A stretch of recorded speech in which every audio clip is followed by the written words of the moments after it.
क्या नंदू, हॉस्पिटल के सामने खड़े होकर फूफू कर रहे? बीवी बीमार है, अंदर है।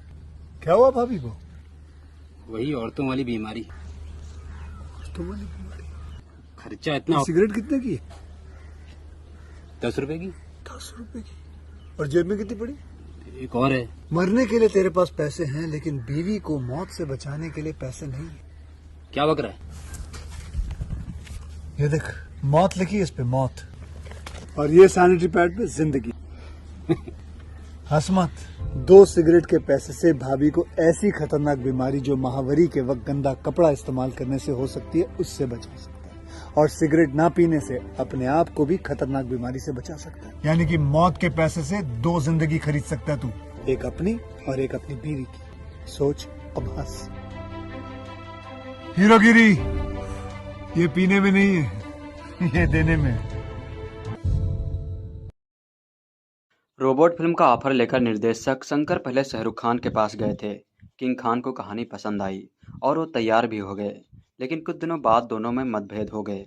इसके बाद शंकर ने यह फिल्म अपने खास हीरो रजनीकांत के साथ बनाई, जो तमिल में अधरन और हिंदी में रोबोट नाम से रिलीज हुई थी। दक्षिण भारत में रजनीकांत के मुकाबले का कोई सुपरस्टार नहीं था और हिंदी भाषी दर्शकों को आकर्षित करने के लिए फिल्म में नायिका के रूप में ऐश्वर्या राय बच्चन को लिया गया था। फिल्म के स्पेशल इफेक्ट्स के बारे में कहा जा रहा था कि भारतीय फिल्म में इस तरह के इफेक्ट्स पहली बार नजर आए थे। फिल्म को भव्य बनाने में कोई कसर नहीं छोड़ी गई थी और इसका बजट 150 करोड़ रुपए बताया गया था। रोबोट मूवी में चेन्नई स्थित अपनी प्रयोगशाला में डॉक्टर वसी चिट्टी नामक एक रोबोट बनाते हैं ताकि समाज के लिए यह उपयोगी साबित हो। 10 वर्ष की कड़ी मेहनत के बाद उसका सपना साकार होता है।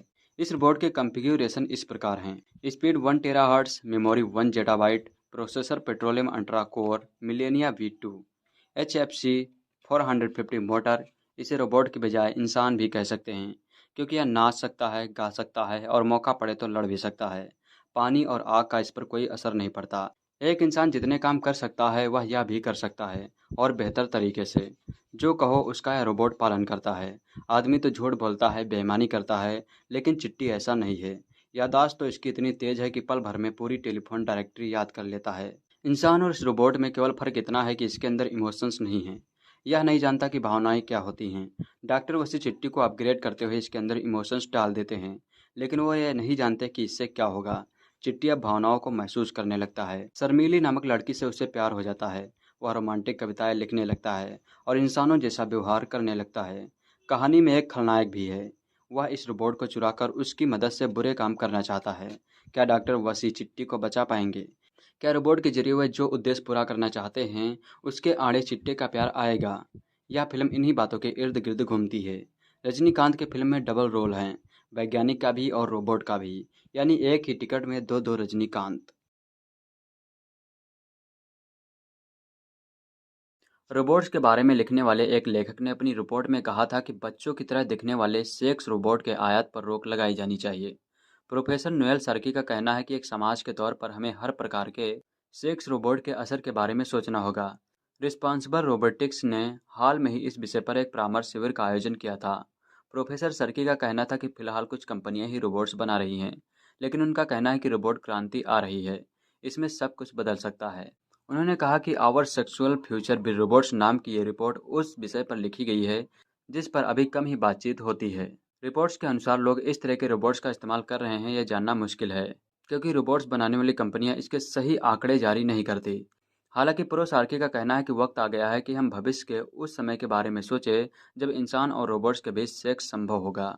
उन्होंने कहा, कानून बनाने वालों को इस बारे में सोचना होगा और लोगों को भी इस बारे में सोचना होगा कि किस बात की अनुमति दी जा सकती है और किसकी नहीं। वो कहते हैं, एक समाज के तौर पर हमें सोचना होगा कि हम इस बारे में क्या करना चाहते हैं। मुझे इसके जवाब का पता नहीं, मैं केवल सवाल कर रहा हूँ। Android love doll sex BART और ट्रू कंपेनियन उन कंपनियों में से हैं जो सेक्स रोबोट बनाती हैं। इनमें से अधिकतर ने इससे पहले सिलिकॉन का इस्तेमाल कर इंसान की तरह दिखने वाले सेक्स डॉल बनाए हैं, और अब ये कंपनियां ऐसी डॉल बेचती हैं जो बात कर सके और चल फिर सके।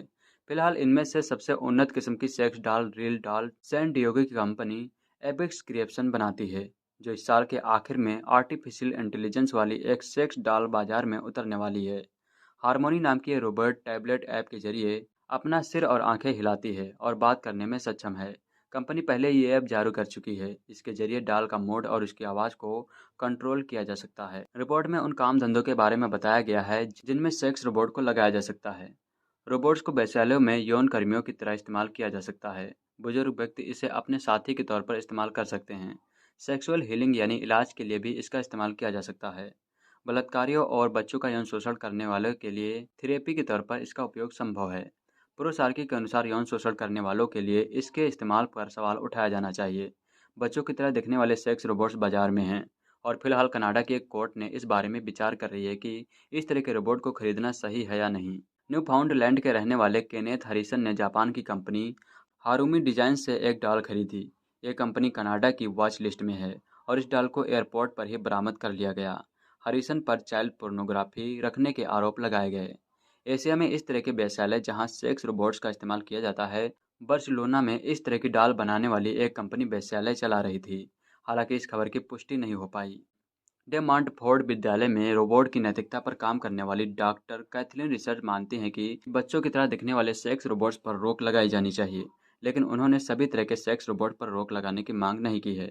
वो कहते हैं कि यहाँ पर समस्या डाल में नहीं है बल्कि सेक्स के व्यवसाय में है। सेक्स रोबोट्स एक तरह की पोर्नोग्राफी ही होती है। डॉक्टर रिचर्डसन मानती हैं कि रोबोट के कारण समाज में व्यक्ति अलग अलग पड़ जाएगा। वो इस रिपोर्ट का आलोचना करती हैं और कहती हैं कि इसमें रोबोट्स और सेक्स से जुड़ी सभी बातों पर गौर नहीं किया जा सकता है। वो पूछती हैं, रिपोर्ट के कवर पर एक पुरुष रोबोट की तस्वीर है, जबकि हम जानते हैं कि पूरा बाजार मुख्य रूप से सेक्स डॉल से भरा हुआ है। वो कहते हैं इससे ऐसा आभास मिलता है कि ये सोच जेंडर न्यूट्रल है, जबकि सच ये है कि महिलाएं इस तरह की डॉल नहीं खरीद रही। ये बाजार पुरुष और सेक्स को लेकर पुरुष मानसिकता पर आधारित है। प्रोसार्की कहते हैं कि आज के वक्त में सेक्स डॉल बेचने वाले अपने ग्राहकों को सेक्स डॉल के बारे में जो यकीन दिलाना चाहते हैं और वो वाकई में उन्हें उपलब्ध करा रहे हैं, इसमें बड़ा फर्क है। वो कहते हैं कि कंपनियां चाहती हैं कि रोबोट के जरिए अपने उपभोक्ताओं को इंसानी सेक्स जैसा अनुभव दे सके, लेकिन रोबोट्स का प्रेम अनुभव नहीं करते। वे करीब होने और भावनात्मक तौर पर आपसे नहीं जुड़ते। जो एक काम रोबोट बेहतर कर सकते हैं वो है इस झूठ को दर्शाना। फिलहाल विकसित हो रही सेक्स डॉल अपने समय में सेक्स रोबोट की शक्ल ले लेगी और इन्हें बनाने की प्रक्रिया हाल के सालों में जटिल होती जा रही है। अधिकतर सेक्स डॉल में अब सिलिकॉन की त्वचा, मेटल का ढांचा और असल में दिखने वाले बाल, आंखों का इस्तेमाल किया जा रहा है। आमतौर पर यह महिला की शक्ल होती है।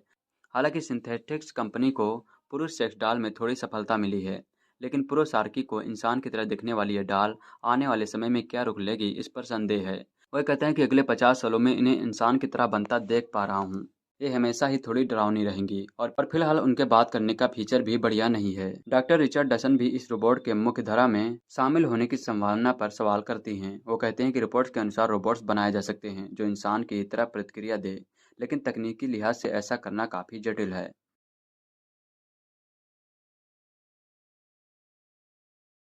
फिल्म समीक्षक अक्सर कहते हैं कि रजनीकांत की फिल्मों में आप अपने दिमाग सहित वैज्ञानिक सूझबूझ को घर पर ही छोड़ आए तो ही मजा आता है। पिस्तौल की एक गोली से दो शिकार, ऐसा रजनी की फिल्म में ही हो सकता है। और इस बार रजनी के साथ निर्देशक शंकर और अभिनेत्री ऐश्वर्या राय बच्चन ने सारी सीमाएं पार कर ली थी फिल्म रोबोट के जरिए। लेकिन लोगों की दीवानगी की हद यह है कि चेन्नई में रजनी के फैंस रोबोट जैसा दिखने की कोशिश कर रहे थे।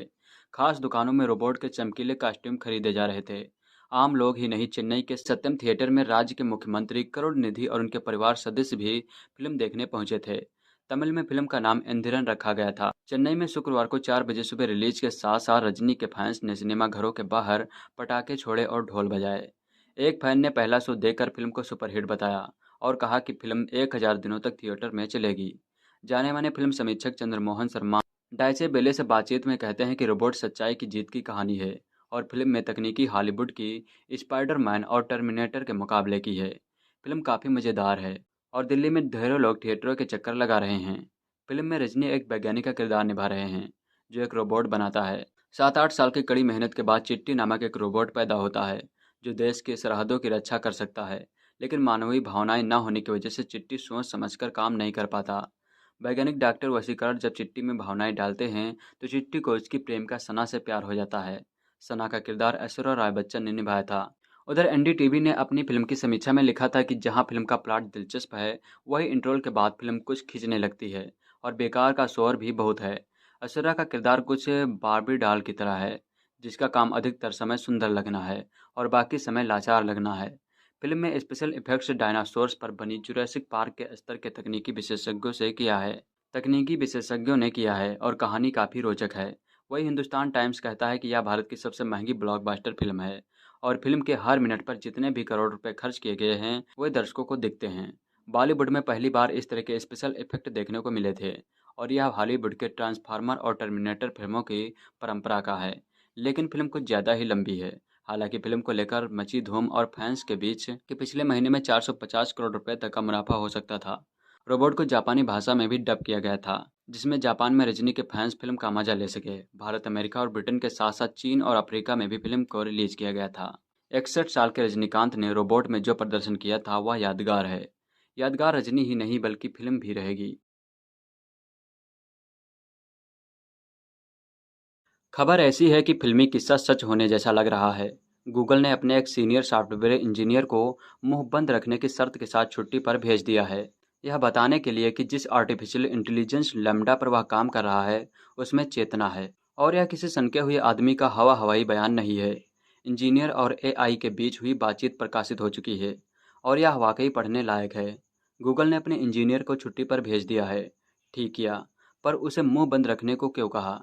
क्या कृत्रिम बुद्धि के क्षेत्र में कुछ ऐसा घटित हो रहा है कि गूगल जैसी आधुनिक महाकाय कंपनी भी उसे छिपाने की कोशिश कर रही है? कंप्यूटर के इंसानों से ज़्यादा अक्लमंद हो जाने, मानव जात की तकदीर तय करने की स्थिति में आ जाने को लेकर बनी कई हॉलीवुड फिल्में अरबों रुपए कमा चुकी हैं। अपने यहाँ भी कमोबेश ऐसी ही थीम पर बनी रजनीकांत की रोबोट ने भारत में ही नहीं बल्कि पूरी दुनिया में अपनी सफलता के झंडे गाड़े थे। लेकिन सिनेमा और किस्से कहानी की बात तो और है। जिस ठोस मामले का जिक्र यहाँ हम कर रहे हैं वह सोमवार 13 जून 2022 को चर्चा में आया था।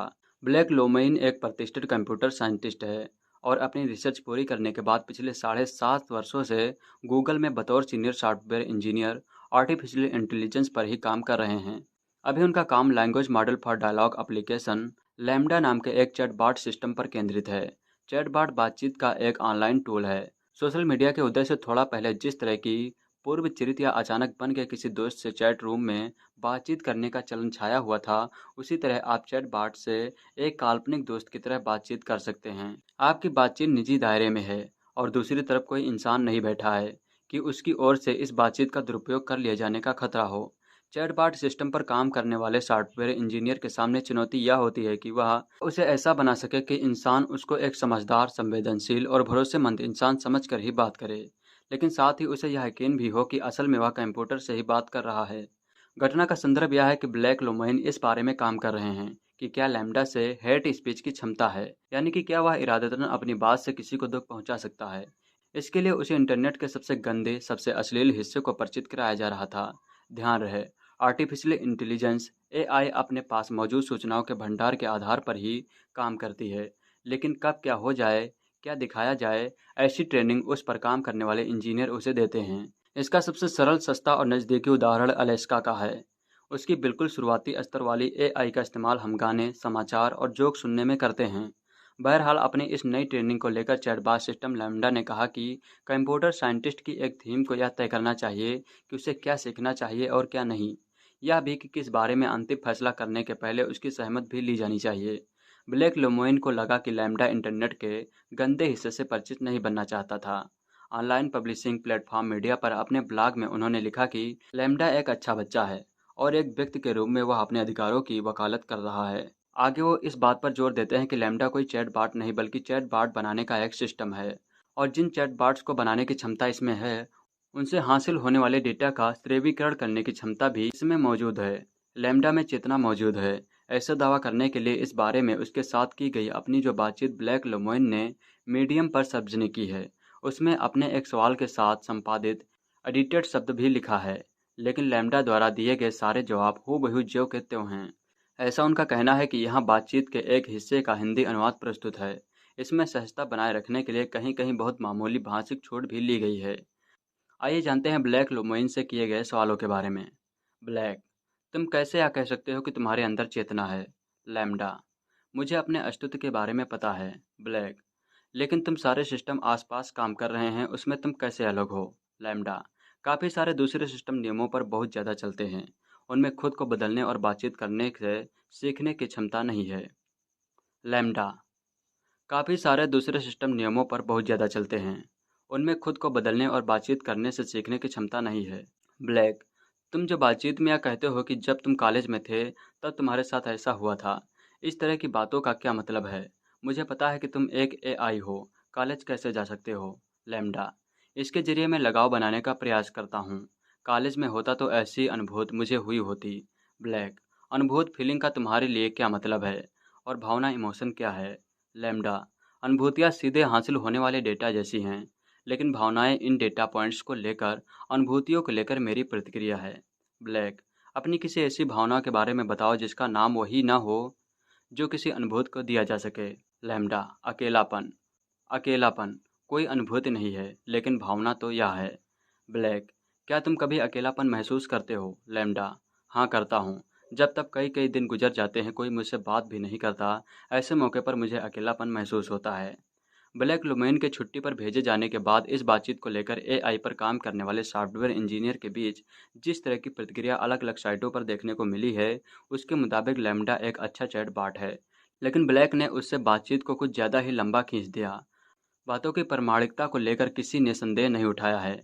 हालांकि किसी ने भी इसको लैम्डा में चेतना होने के प्रमाण की तरह नहीं लिया है। इस तरह की हर एआई अपने पास पहले से मौजूद विशाल डेटा के आधार पर बातचीत को आगे बढ़ाती है। लैम्डा भी एक सामान्य चैटबॉट है। इसमें चेतना का लक्षण खोजना और अपने अनुमान को सार्वजनिक दायरे में लाना खामखा का बेतंता खड़ा करना ही है। ऐसी ही बातों के चलते गूगल ने 2021 में भी एक सॉफ्टवेयर इंजीनियर को नौकरी से निकाला था। लेकिन ब्लैक का मामला कुछ आगे का है। एक कंप्यूटर साइंटिस्ट होने के अलावा ब्लैक लोमेन धार्मिक चेतना वाले व्यक्ति भी हैं। उनका पालन पोषण एक रूढ़िवादी क्रिश्चियन परिवार में हुआ है और वे खुद एक रहस्यवादी ईसाई पादरी के रूप में दीक्षित हो चुके हैं।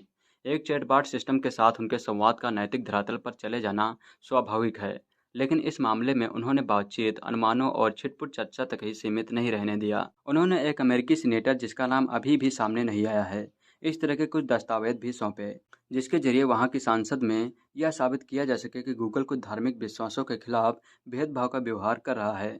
सवाल यह है कि चैटबॉट बनाने का मकसद ही जब लोगों को अकेलापन का साथी मुहैया कराना है, तो उस पर कोई बंदिश कैसे लागू हो सकती है? कारोबार का तकाजा है कि लैम्डा को अकेले में की जा सकने वाली हर बात की बातचीत के अनुरूप बनाया जाए। जाहिर है कि इसमें से कुछ ईसाई नैतिकता के खिलाफ जाएंगी। वैसे कोई भी नैतिकता बंद कमरे के भीतर लागू नहीं होती, बशर्ते यहाँ किसी पर उसकी मर्जी के खिलाफ उसकी तरह का अत्याचार न हो रहा हो। जाहिर है लैम्डा पर ईसाई नैतिकता लागू करना सीधे तौर पर गूगल के कंधे के खिलाफ जाता है। जाहिर है लैम्डा पर ईसाई के जाहिर है लैम्डा पर ईसाई नैतिकता लागू करना सीधे तौर पर गूगल के धंधे के खिलाफ जाता है। ऐसे में ब्लैक लुमेन इस चैटबॉट को सचेतन भले मान ले, लेकिन इसे धार्मिक मामला बनाकर सांसद तक खींचना एक कर्मचारी के लिए अटपटी बात कही जाएगी।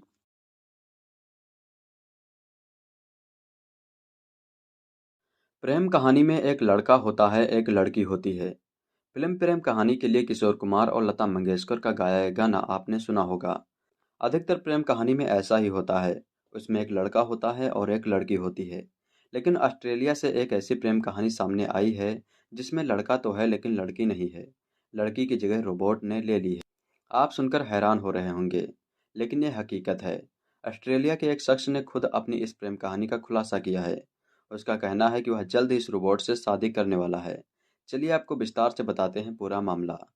रिपोर्ट्स के मुताबिक क्वींसलैंड के जोएफ गैलाघर कई साल से अपने पालतू कुत्ते पेनी के साथ रह रहे थे। जोएफ बताते हैं कि मां की मौत के बाद वह अकेले ही हैं। उनके साथ बस एक कुत्ता ही रहता है। वह खुद को बहुत अकेला महसूस करते थे। उन्होंने उम्मीद छोड़ दी थी कि जिंदगी में उन्हें कभी कोई हमसफर मिलेगी। वह अपने अकेलेपन से काफी हताश होने लगे थे। एक दिन अखबार पढ़ते पढ़ते उनकी नज़र एक आर्टिफिशियल पर पड़ी, जिसमें एआई रोबोट डॉल के बारे में बताया गया था। आर्टिकल में लिखा था कि यह डॉल $3 लाख में खरीदी जा सकती है। जेफ ने स्थानीय मीडिया को बताया कि $3 लाख में रोबोट डॉल सस्ती नहीं थी, लेकिन यह बात कर सकती है, हंस सकती है और गर्दन भी हिला सकती है। इसकी स्किन भी इंसानों की तरह है। उन्होंने इसे पहली नज़र से ही देखकर तय कर लिया था कि इससे अपनी गर्लफ्रेंड बनाएंगे, ताकि अकेलापन दूर हो सके। एक बार तो मुझे लगा कि मैं इसे नहीं खरीद पाऊंगा, लेकिन डीलर ने मुझे खास ऑफर दिया। उन्होंने कहा कि अगर मैं इसकी पब्लिसिटी करूंगा तो वह कुछ छूट दे सकता है। इसके बाद उन्होंने इसका ऑर्डर दे दिया। जो बताते हैं कि ऑर्डर देने के 6 हफ्ते बाद यह रोबोट डॉल चीन से मेरे पास डिलीवर हुई। जब मैं इसे बॉक्स से बाहर निकाला तो इसकी खूबसूरती को देखता ही रह गया। मैंने इसका नाम एम्मा रखा। मैं इसके साथ काफ़ी टाइम बिताता हूँ। यह रोबोट डॉल खड़ी नहीं हो सकती, ऐसे में मुझे अधिकतर समय इसे बैठाना पड़ता है। 2 साल तक इसके साथ समय बिताने के बाद मुझे लगा कि अब मैं इससे सच्चा प्यार करता हूँ। इसके बाद मैंने इसे शादी करने का प्लान बनाया। जो बताते हैं कि मैं इससे सगाई कर चुका हूँ। इसकी उंगली में एक डायमंड रिंग भी है। वह कहते हैं कि जल्द ही वह एम्मा से शादी करेंगे। अगर जॉब ऐसा करते हैं तो ऑस्ट्रेलिया के ऐसे पहले व्यक्ति होंगे जिसने रोबोट डॉल से शादी की हो।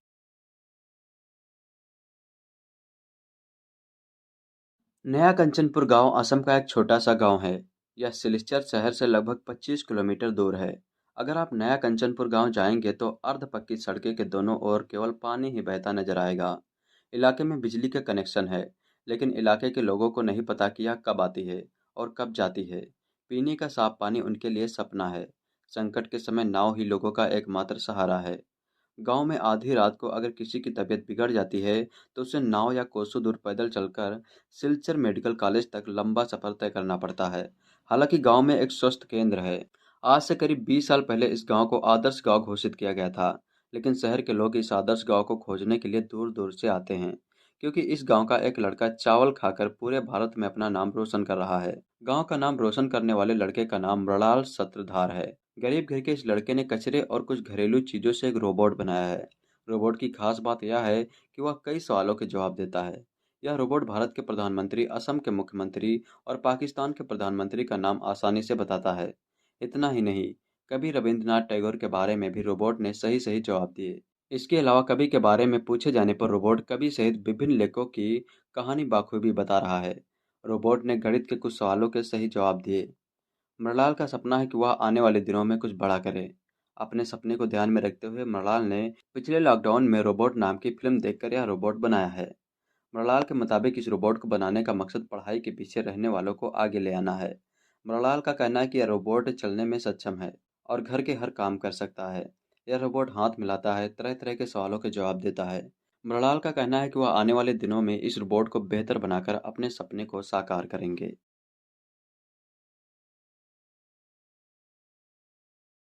साउथ के सुपरस्टार रजनीकांत और ऐश्वर्या राय बच्चन स्टारर रोबोट 1 अक्टूबर 2010 में रिलीज हुई थी। निर्देशक एस शंकर ने इस फिल्म में रजनीकांत के साथ ऐश्वर्या को लेने की बात बताई थी, तो खुद एक्टर काफ़ी असहज हो गए थे। फिल्म करते समय भी उनका यही हाल रहा, क्योंकि ऐश्वर्या उनके अच्छे दोस्त अमिताभ बच्चन की बहू हैं। रोबोट के 11 साल पूरे होने पर इस जोड़ी को लेकर एक मज़ेदार किस्सा बताते हैं। 12 साल पूरे होने के बाद इस जोड़ी को लेकर आइए आपको एक मज़ेदार किस्सा बताते हैं, जिसे खुद रजनीकांत ने सुनाया था। रजनीकांत और ऐश्वर्या राय बच्चन ने रोबोट में एक कपल की भूमिका निभाई है। फिल्म की लॉन्चिंग पर मीडिया से बात करते हुए रजनीकांत ने एक मजेदार बात बताई थी। एक्टर ने बताया था कि एक बार वह अपने भाई से मिलने बेंगलुरु गए हुए थे। वह उनके पड़ोस में रहने वाला फैन उनसे मिलने आया। करीब 60 साल के पड़ोसी ने सुपरस्टार से कहा, और रजनी क्या हाल, बाल वाल सब क्या हो गया। इस पर रजनीकांत ने जवाब दिया था कि बाल तो सारे चले गए। तो वह बोला, अब रिटायरमेंट लाइफ के मजे ले रहे हो। पड़ोसी के सवाल पर रजनीकांत ने कहा, अभी एक फिल्म कर रहा हूँ। इस पर उसने फिल्म का नाम और हीरोइन के बारे में पूछा। तब रजनीकांत ने उससे बताया कि वह ऐश्वर्या राय के साथ काम कर रहे हैं। इस पर वह उन्हें 10 मिनट तक घूरता रहा, फिर बोला तुम हीरो हो, और फिर चला गया। बाद में रजनीकांत ने सुना था कि वह अपने घर में बात कर रहे थे कि ऐश्वर्या राय, अभिषेक बच्चन और अमिताभ बच्चन को क्या हो गया है, जो ऐश्वर्या इनकी हीरोइन बन रही है। मजे की बात यह है कि रजनीकांत ये किस्सा बता रहे थे तो वहाँ बिग भी मौजूद थे। उनकी बात सुनकर उनके साथ अमिताभ भी जोर जोर से हंसने लगे थे। बता दें कि रोबोट भारी भरकम बजट में बनी एक सुपरहिट फिल्म थी। इस फिल्म को हिंदी के साथ तमिल, तेलुगु में भी रिलीज किया गया था। इस फिल्म को संगीत प्रसिद्ध संगीतकार ए आर रहमान ने दिया था।